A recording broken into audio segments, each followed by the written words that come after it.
All these news being very negative for Ubisoft.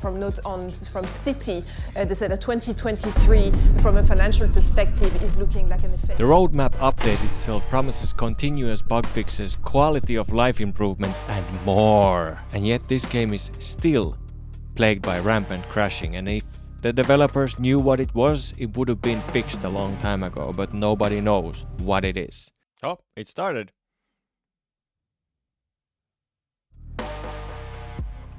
And it stopped.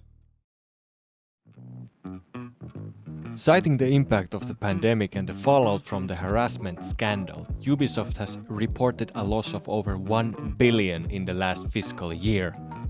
Ubisoft, you can see, slumping 18% at this hour. It cut its full-year revenue target, citing weaker than expected sales in 2022. While Massive Entertainment has delivered a stunningly beautiful game with eye-catching graphics and animations, and the incredibly in-depth sound design, the development of any game is very demanding, both in terms of time and resources. And Massive Entertainment, being a relatively small studio, has none of these. And ironically, the attempt to fix things made things that much worse.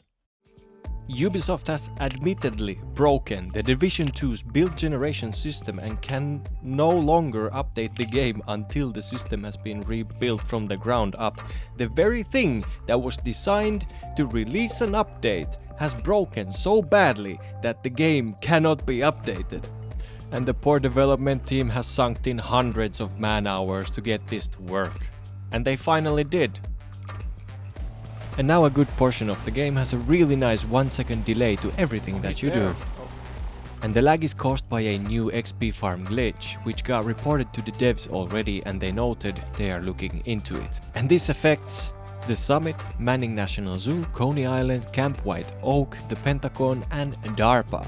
And good news, everyone! The freaking exploiters are getting the ban hammer for 14 days. That sounds good to me. I'm all for it.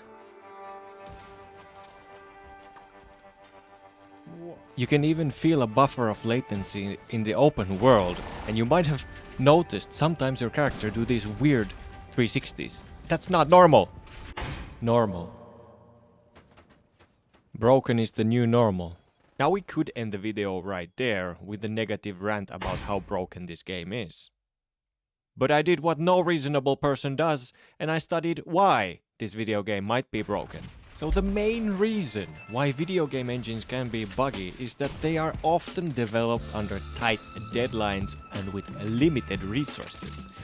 Game studios may prioritize features and speed over ensuring that the engine is stable and bug-free. Additionally, video games are often used by many different teams within a studio, each with their own unique needs and workflows for their specific games. This can lead to inconsistencies and conflicts that can introduce bugs and other issues. Another reason why video game engines can be buggy is that they are highly complex and interconnected systems, something that I have no clue about. That's why I'm studying this. So even the smallest changes to one part of the engine can have unintended consequences elsewhere, catastrophic consequences. It can be difficult, if not impossible, for developers to anticipate all of the possible interactions between different parts of the engine to ensure that everything works together seamlessly. Furthermore, video game engines are often developed over long periods of time, with many different developers working on them over the years. As a result, the code base can become unwieldy and difficult to manage, making it harder to identify and fix bugs. Despite these challenges, game studios do work to fix bugs in their engines. They may release updates and patches to address known issues and may also work to optimize their engines to improve performance and stability. However, fixing bugs in a video game engine can be a complex and time-consuming process, and it may not always be possible to address every issue. Yep, I watched too many documentaries and I got really excited to make my own, and it's I'd call this a failure, but you know, you gotta start somewhere. Thanks for watching and have a great day.